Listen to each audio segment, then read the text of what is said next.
Hello everyone, my name is Jen and welcome to the Book Refuge and welcome to my February reading wrap up. I'm filming this one actually only a day early. It's the 27th today. Crazy, that February ends quicker than we expect it to.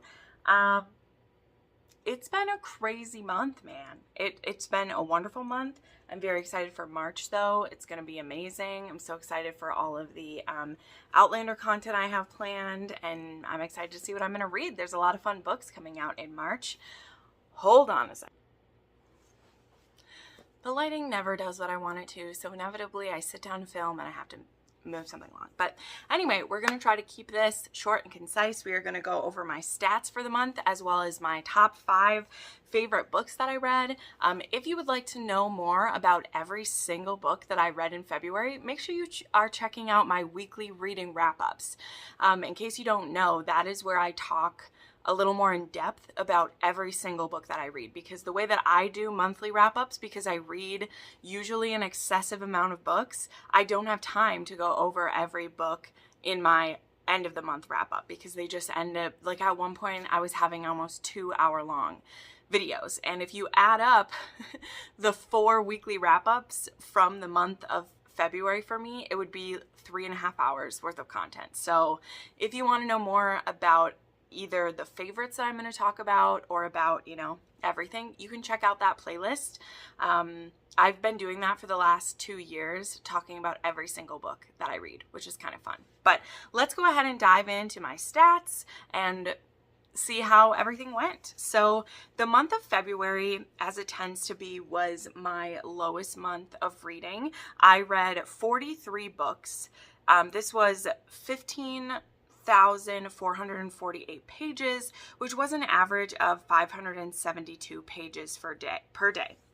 Now, I know there was less days this month than there are for others, but I think the biggest part for me, and we'll talk about this when I get into my breakdown, is that I read a lot of fantasy this month because it was Fantasy Romance February, and there was also some new fantasy releases I was very excited for, and those are big books, and they were books that I really needed to pay attention to. Like, when I am blowing through a bunch of historicals or contemporaries, usually I have audiobooks for those, and usually it goes, pretty quickly for me, but that's just not how this month went. But either way, 43 books is still more than most people can do, and I also, you will see, they are very highly rated books, so that's a good thing. The format that I read these books was 22 ebooks, 17 audios, 5 arcs, and I had 16 physical books. So yeah, about half as many audios as I usually have. And again, when we get into the breakdown of my books, you'll see a clear reason for why there was less audio than normal. But I'm sure that has to do too with the volume of how many I've read being less, because I wasn't just listening, I was reading them with my eyes. So the ratings for these books were, I had 2 new 6-star reads, 8 5 stars, 7 4.5 stars, 20 4 stars, 1 3.5, and 5 3 stars. So in general, I had a very good reading month, and I'm very happy with it. The subgenres that I read, are you ready for this? Here we go. I read 23 fantasy books. Which is usually how many I read in a year. That is amazing. 9 historicals, 4 contemporary, 4 dark romance, 1 paranormal, 1 erotic, 1 sci-fi, and 1 dystopian, which is just crazy to me. It's just crazy. I kind of love it, but it is so interesting.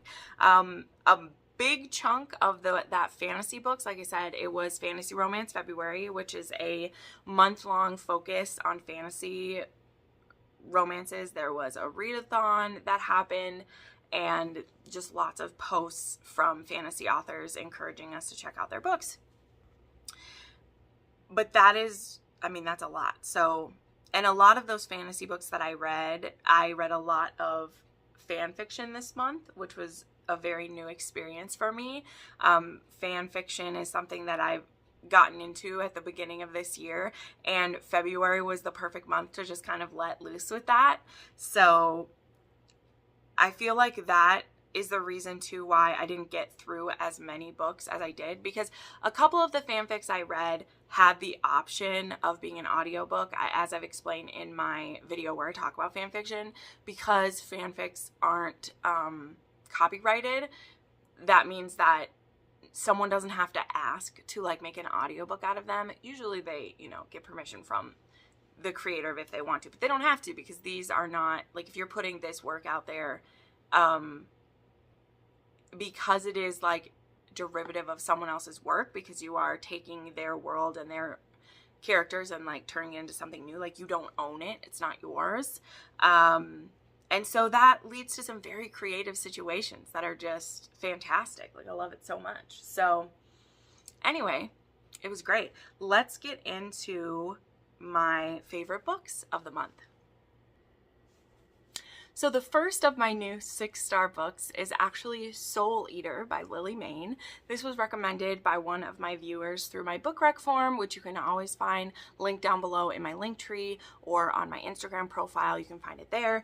And at the beginning of February, well, actually in January, when I was making my February TBR, I went through my book rec form and I picked out a bunch of fantasies in there that people had recommended to me, and it was time to give those ones a try. And one of the first ones that someone had recommended to me was this male monster fantasy romance, and the cover wasn't really a vibe I was like going with because I was just like, I don't understand what this is, but I gave it a try and I was immediately hooked. I was immediately in love with these characters, and it made me so happy. That we have in this one, there is this monster called Wynn the Soul Eater, and we're in kind of this dystopian time where monsters have climbed out of this rift that has been created, and they have kind of taken over Earth, and this has been happening for the last 20 years. And there's this young man named Danny, who is a soldier. He joined the army because he didn't know what else to do. It's not really safe to be on your own, and so when his mother died, he just decided to join the military, and he doesn't really want to be there, but he is. And he gets sent on kind of this mission to literally be bait for this creature that they want to capture, because the military has this base where they've been capturing these creatures and trying to, you know, learn about them. Not in the nicest ways, obviously, because why would our military be nice to weird looking creatures? Why would they do that? But when Danny gets sent out to be bait, Wynn actually is very intrigued by him. And so Wynn allows himself to be captured and refuses to speak to anyone except for Danny. And then when Wynn escapes from this military base, he offers Danny the chance to come with him. And Danny doesn't really have a choice. He can either stay here and like die on his own, or he could trust this creature who he doesn't understand but is intrigued by, and this creature hasn't killed him the way that they say that he will, so he goes with him. And then this becomes a slow burn, forced proximity, road trip, a bit of a fated mate situation. And I loved it. I loved this couple so much. They gave me so many warm, cozy feelings. This couple was so like precious. Like, Wynn becomes so protective and caring for Danny, and it just gave me all the warm fuzzies. It was beautiful. I absolutely adored them together, and it just made me very happy. So I had to give it 6 stars. And actually, I meant to say this earlier, but 6 of the fantasy books that I read this month were all Mayne, because I read this entire series, the newest one of which just came out on like Wednesday, or was it even Friday? I don't know. It came out last week, and I've already read it and loved it. So I just really enjoyed the world she's created. And she actually has a fae world too. that is just getting started, and I really want to read those books. So the other 6-star book that I read, which might not surprise anyone, was House of Sky and Breath by Sarah J. Maas. I can't talk too much about this because, you know, we don't want to spoil anything for anyone, but I really enjoyed House of Earth and Blood. This is Sky and Breath, yeah.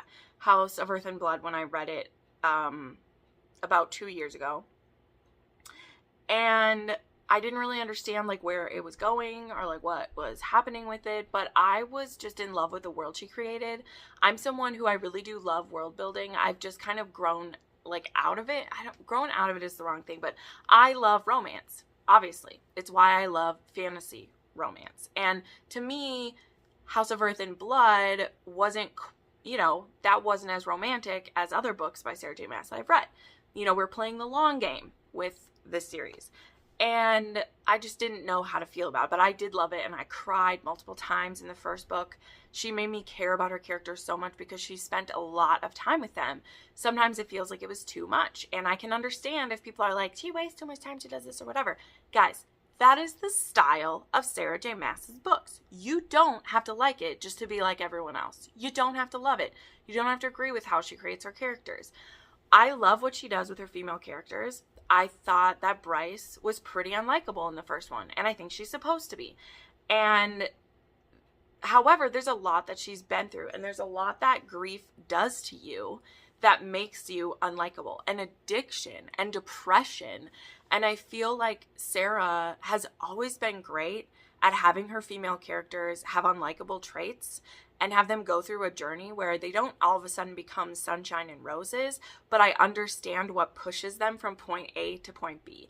And Bryce is someone who goes through something unimaginable, and she is a husk of who she was. She is like an addict in some ways. She feels worthless, and she's not really doing anything with her life. And we have the events of the first one, and then we have this, and now we have Hunt in the equation, and the relationship that they have been building, and I appreciate it. I feel like Sarah always puts a lot of time into her relationships. Like, nothing just comes super easy. And so when things finally happen, and not just the spiciness, which people are calling this her most spiciest, and there was, I mean, actually a booktuber that I really care about was really trashing like the sex in this book and things like that. And I'm just like, I didn't say it, and I'm not going to call them out, but I was like, come on, fuck off. Like, you don't like the sex, but a lot of us do. A lot of us do. And Sarah herself in interviews has said that sex is a very important part of her books, and she doesn't have to be the next great erotica writer when she's putting sex scenes into these. She doesn't. She doesn't have to be that. And if you don't like it, you can skip it. Like, you can skip the smut in this book, and it's still a wonderful fantasy novel, in my opinion. I just want fantasy romance, and I feel like Bryce and Hunt, as well as some other relationships we're seeing develop, I am here for them. That, I think, is one of the biggest things with this one, is we really are expanding who's involved in our story. Like, legit, we are getting other POVs of people that are becoming important as well. Kind of like in Throne of Glass, where we start with, you know, mostly all Celaena's point of view, and we slowly add some people. And some of the characters, I don't really care about their POVs. Maybe I will later. And some of them I absolutely love, and I can't wait to find out what's going on with them. So, yeah. I will also say I can't wait to see which book is coming next and what's going to happen next. I think the cliffhanger, the ending of this one, the reason why people are all freaking out, in my opinion, it is a completely legit reason to be freaking out. And it was just an absolute joy. Like, I enjoyed my time in this story so much, so much. Yeah, so this was a 6-star book for me. Pretty much anything by Sarah J. Maas is gonna be a 6-star for me, and I don't even care. Then we had the sci-fi book. The lone sci-fi book that I read this month was Taken by the Horde King by Zoey Draven. I didn't even know that this book was out, and then I saw that it was released, and I was very excited because I think it was in the summer last year that I blew through these. I can't remember, but I remember reading these, and then I read a bunch of back list of Zoey Draven. I still have one other series by her that I haven't read, but this was book 5 in the Horde King series, and I don't think it's anywhere near ended. I heard her say somewhere that she would write up to like 10 of these if there's enough interest in them. I really like it. This one has our heroine who she is being very mistreated by the people she lives with, and in the beginning of this book she's used as bait to capture a Horde King. And it turns out this Horde King that she captures, or she helps them capture, is her mate. She doesn't realize that's what he is, but like he realizes it, and so that's part of the reason she's able to capture him. And then she immediately regrets that she helped to do this, but she doesn't know what else to do. I'm trying to be really vague about this story, but the thing I love about the Horde King series is like they are alien romances, but they're also more of the barbarian story. You know, like these, we've said, like when I first read like Claimed by the Horde King, it gave us like Daenerys and Drogo vibes, and I mean it does in the beginning, but for me these are so much more than that. Like the relationships, the connection that gets built in these relationships is so beautiful. So yeah, so the story, it's called Taken by the Horde King. So it starts where they're the ones who take him, and then pretty early on in the story, you know, they're getting away, and now she just wants to help him escape. But the whole time we know, when we're in his POV, that he's going to take her because she's his mate and she's the one he's supposed to be with, but also he wants to punish her for kidnapping him and for tricking him. He never hurts her. This is like a captor-captive, but any sexual scenes that will happen are consensual. The only moment of sexual assault in here is not done by the hero, it's done by someone else. And there are, as usual for Zoey Draven, there are some absolutely just tender, beautiful moments between this couple. And I just love this series. I don't care if you think the covers are cheesy. They kind of are, like a lot of sci-fi can be. But I really suggest you give this series a chance. Like, it's one of my favorite alien romances. And yeah, I love it. There's a little bit of magic in these too sometimes. So they really could fit into like fantasy or sci-fi or wherever you want to fit it. So then I, of course, had to have at least one fanfic in my top 5. Like, honestly, I purposely just picked one of them because, again, I have a full video going over all of the fanfics that I've read so far this year, so you can check that out and see which ones have been my favorite. But I had to put one on because it's such a big part of my reading this month, and they have been so emotional and so well done. Man, some of the people who cut their teeth in fanfic, or maybe all they ever write is fanfic because that's where they're comfortable, I think they're so talented. And man, I just love it so much. I love it so much. So the fanfic that I wanted to put in my favorites is the Safe Word is Devil's Snare by SlytherPouf. This I got off of AO3. This is a Neville and Hermione fanfic. It is everything that all the events of the normal series happened, but the epilogue is different. And then we're like 7 or 8 years later, and the wizarding world is having low birth rates, and the births that they are having are squibs, so magic is dying out. Hermione works for the ministry, and through a lot of research that she's done, she's starting to discover what's causing it to die out, and a lot of it has to do with like magics kind of like dying out. And so they discover this spell that they cast that will show people their best match. And now this isn't necessarily one person. It's kind of like taking, I've been saying, it's kind of like taking a Match.com quiz, and then it's matching you up with your highest percentage, you know, your best chance of like, you guys have things in common, or like your magic will produce better heirs. And so this gets cast, and Hermione ends up matching the strongest with Neville, and Neville has been out of the country for a lot of the last few years because he's been being an Auror and helping catch some dark wizards who escaped, and now he is going to be coming back to London, and he's actually going to become a Hogwarts professor. He's going to take over for Professor Sprout as she is going to retire. So when it comes out that Hermione and Neville would be a good match, he actually admits two things. One, that he kind of had a thing for her in school, but, you know, he wasn't going to try to compete with Ron or anything. And her relationship with Ron, you know, didn't work out in this scenario. And also, Neville is a dom, and he's into BDSM, and he wants to make sure that Hermione is comfortable with that before they would progress in their relationship. And this one was one of the quicker ones I read, but it just gave me all the warm fuzzies. This is very low stress. There aren't any triggers in here. The level of BDSM we're doing is, you know, a spank and a tickle and some tying up, so there's nothing like overly intense. But this one was so sweet, and I loved it. And Neville is like a soft dom, and it makes me happy. It makes me really happy. And then the last one I want to talk about is actually Beauty Tempts the Beast by Lorraine Heath. I could have picked a couple different books from this series, but I decided to go with the last one in the series.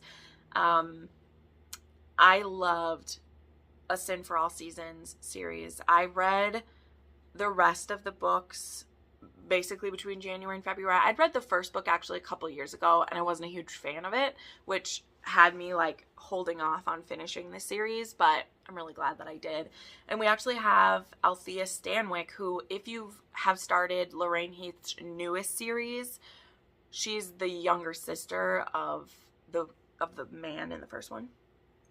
But Althea, her family is ruined. Her father was a traitor, and so her family has like lost their title and their wealth. And so her and her two brothers have just been trying to make ends meet. And so she's been working at a tavern. She actually has been working at Gilly's Tavern, who Gilly is a heroine of one of the previous series, or one of the previous books.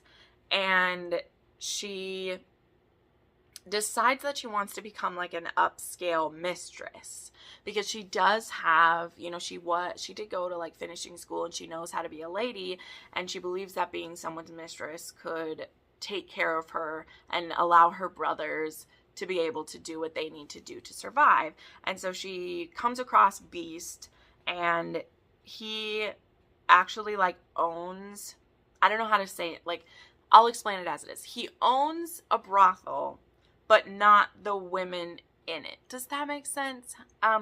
He has been taking care of women who are prostitutes, but he's not their pimp. Like he owns the building and allows them to stay there and provides security, because he wanted to get them off the street and keep them safe. So it is altruistic in a lot of ways. Like he has other ways that he makes money, and this is his bit to give back to the women of, you know, I think it's in St. Giles even, but I don't know. He just wants to take care of them. But he also wants to give them other options than to be a prostitute. And so Althea wants lessons in how to seduce someone, and he wants her to give lessons to his ladies to help them get jobs as like governesses or anything else, basically. And so they decide to offer a trade, and it's them falling in love. This is also a wrap up of the series. We get to see everybody happy. We get to have an epilogue set many years in the future that I bawled my eyes out. I love that kind of stuff, and Lorraine Heath always does a really good job with her epilogues, especially on like the last book in a series. Like I cried so much. But I love this. This whole series is about found family, because it is all about Edie Truelove and this woman who adopted these children that weren't hers to save them from being killed. And she raised them all with such love and kindness. And to see these people who like grew up rough, all of them has a different occupation that's giving back to other people and charities that they pour into. And I just love that. I love seeing it. I love reading it. And as always, this is really sexy, because that's what Lorraine Heath does. And I'm just so glad that I finished this series. And I have many, many more Lorraine Heath to read, but this series was very, very good. So there you go. That is my stats for February 2022 and my favorite books that I read. I'm very excited for March, as I said at the beginning. Make sure you're subscribed to my channel and you hit the bell to know when I upload. I upload 3 to 4 times a week, and sometimes YouTube doesn't always tell people or put me in their subscription feed. So make sure you hit that bell. And if you want early access to the videos that I will be putting up, including my new Outlander content, Bridgerton content, or my weekly wrap-ups, maybe check out channel memberships. I have some great options that would get you early access to things. Thank you so much for watching, and I'll see you next time. Bye.